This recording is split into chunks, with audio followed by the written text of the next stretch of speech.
Le Ghana sollicite un prêt de 3 milliards de dollars auprès du FMI.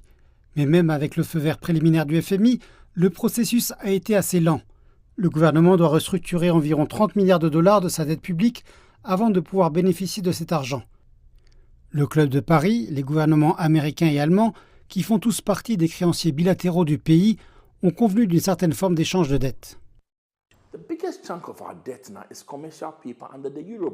La plus grande partie de notre dette est maintenant constituée de papier commercial sous les eurobonds.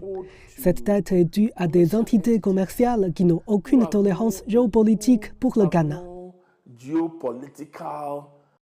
Le président ghanéen Nana Akufo-Addo dit ne pas regretter la dette de son pays, puisque les ressources empruntées ont été investies dans des projets d'infrastructure et de développement économique, et il s'est dit optimiste quant à la restructuration de la dette avant la fin du mois de mars.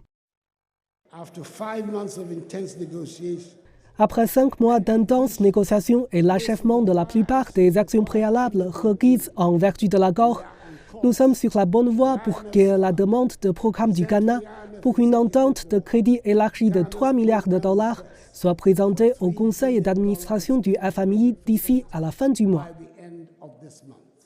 Certains analystes financiers craignent que le report du renflouement du FMI n'aggrave l'économie du Ghana, qui est déjà aux prises avec une inflation élevée et une monnaie locale faible.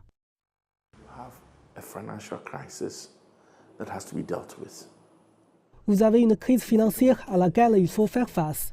Si vous n'obtenez pas le prêt du FMI, vous avez également une crise de change potentielle. Votre marge de manœuvre pour emprunter est toujours coupée des autres marchés bilatéraux, multilatéraux et même commerciaux. Le gouvernement espère que la conclusion éventuelle de l'accord avec le FMI contribuera aux efforts visant à rétablir la stabilité économique, à lutter contre l'inflation et à renforcer la monnaie locale, le cedi.